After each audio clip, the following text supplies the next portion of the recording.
Oh, kala ko ba grade 13 kayo na mga gunggong kayo dyan sa Senado, sa minority, sa majority block. Akala ko ba grade 13? O, ayan na nga bang sinasabi natin, kabaliktaran.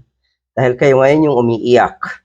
Kayo ngayon yung pa-victim. Kayo lahat ang mukhang makukulong. Lahat halos sa inyo ay may kaso. Yan ba ang grade 13? Yan ba ang kahanga-hanga? Pasabagay. Talagang iiduluhin kayo ng mga DDS. Dahil alam naman natin na baliktad ang kaisipan ng mga yan.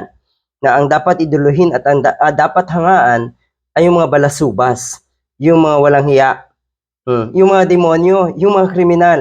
Yan ang totoo.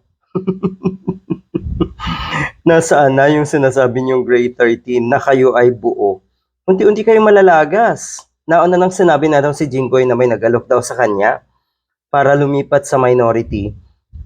Kapalit ay iurong ang kaso. Sari-saring kwento nyo na ang niloloko nyo, sarili nyo at ang mga DDS at ang mga taga-suporta nyo.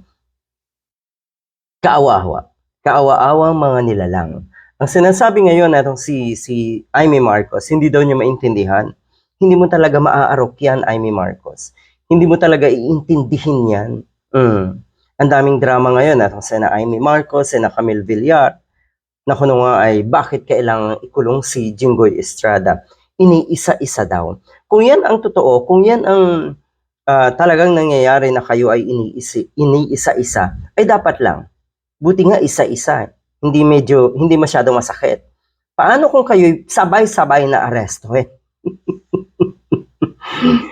yan ang reaction natin si Amy Marcos na hindi daw niya maintindihan kung bakit kailangang ipakulong si Jinggoy.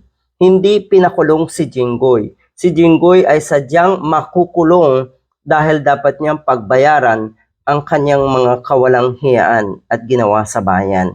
Yan ang totoo. Yan ang dapat. Yan ang kaayusan.